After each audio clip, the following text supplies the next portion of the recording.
Music is really important to society today. Sometimes the songwriters sing about something personal that happened to them, or perhaps they will write a love song, but sometimes artists write political songs describing their opinions towards politics. Protest music is important towards Native society because it shows their survival and how Natives have continued to resist even against their odds. It shows their identity and how they continue to fight and resist today. Protest music brings up trauma that is difficult to talk about, as well as helps people become aware of social change. An example of protest music is the song All My Relations by the group Eulali.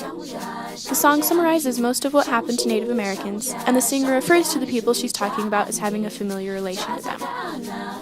In the beginning of the song, she dedicates her song to all the people she talks about. To the people who have suffered, to my ancestors who teach us so that we may keep the culture living, to the survivors of disease, relocation, mass slaughter, slavery, and deportation. She continues to go on and on, referring to these groups of people as her relations. I think what she means by relations is everyone her people has something in common with. She is referring to what her people went through, including disease, mass slaughter, deportation. Everything her people have ever felt, she addresses those who are lost or searching, to those who feel ostracized, to those who are abused, neglected, to those who seek strength. I think what she means by all of this is all the groups she is referring to have some correlation to her and her people because of the heartbreak that Native Americans went through. The Indians did suffer. They did get tested emotionally and spiritually. She is saying to everyone who has dealt with strife, we have been there. This is a good example of protest music because it shows survival. Protest music is really important because it brings awareness.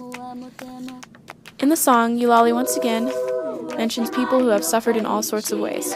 For example, she refers to Native Americans who have suffered disease and mass relocation.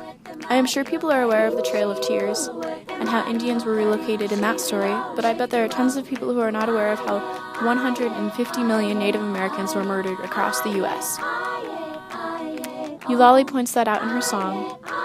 This song is dedicated to the 150 million exterminated across the Western Hemisphere in the first 400 years' time, starting in 1492. People can close their doors and shut out the signs and banners outside their windows, but there is a type of music for everybody. So eventually songs like these will get through to people through the grapevine, or maybe they'll see the album in a store and think, what is that?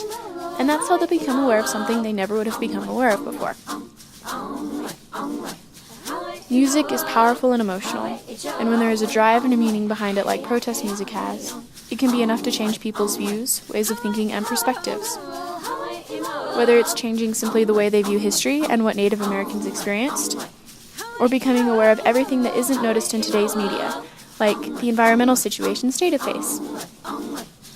Perhaps they weren't aware of all the reservations all over the country. I know that in listening to some of Eulali's songs, my awareness of Native American resilience changed, and that is a perfect example of how music can affect people and push them into action. That's why I think protest music is needed today. Songs like Eulali's All My Relations make people aware and promote change, and because of that, protest music is effective.